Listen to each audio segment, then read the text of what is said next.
Au terme de mon voyage à vélo qui m'a mené à travers tous les départements français à la rencontre de responsables politiques locaux, après avoir dressé un constat montrant que les liens sont de plus en plus distendus entre les collectivités territoriales et l'État, je pense que c'est le bon moment pour engager des pistes de réflexion de réforme territoriale afin de servir au mieux l'intérêt général.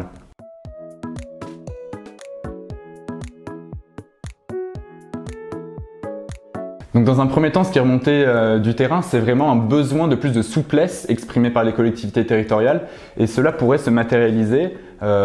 par une application du principe de subsidiarité ascendante en lien avec les travaux de génération libre, c'est-à-dire la possibilité, par exemple, pour un département de se saisir de la compétence économique à la place de la région, ainsi que la possibilité, en termes de souplesse, de dépasser le cadre de la liste stricte des compétences qui sont encadrées dans le Code général des collectivités territoriales et redonner au département et à la région la clause générale de compétences qui leur permettait de se saisir de thématiques d'intérêt local et leur permettait d'avoir un vrai programme politique et pas de simple application des compétences octroyées par l'État. Une seconde piste de réflexion, c'est peut-être celle de donner plus de lisibilité aux collectivités territoriales. C'est ce qui a été exprimé non seulement par les collectivités, mais aussi par les habitants que je rencontrais tous les soirs qui ne connaissaient pas forcément leurs représentants à la région, au département ou dans les intercommunalités. Et cela passerait éventuellement par la mise en place des conseillers territoriaux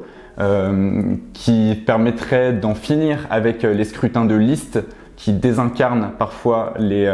collectivités et permettrait d'avoir des binômes élus dans chaque canton et siégeant à la fois au conseil départemental et à la région.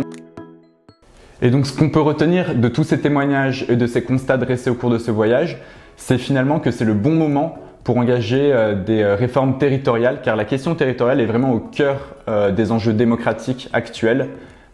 et qu'il s'agit d'un besoin de proximité exprimé à la fois par les élus locaux et les habitants de plus en plus fort.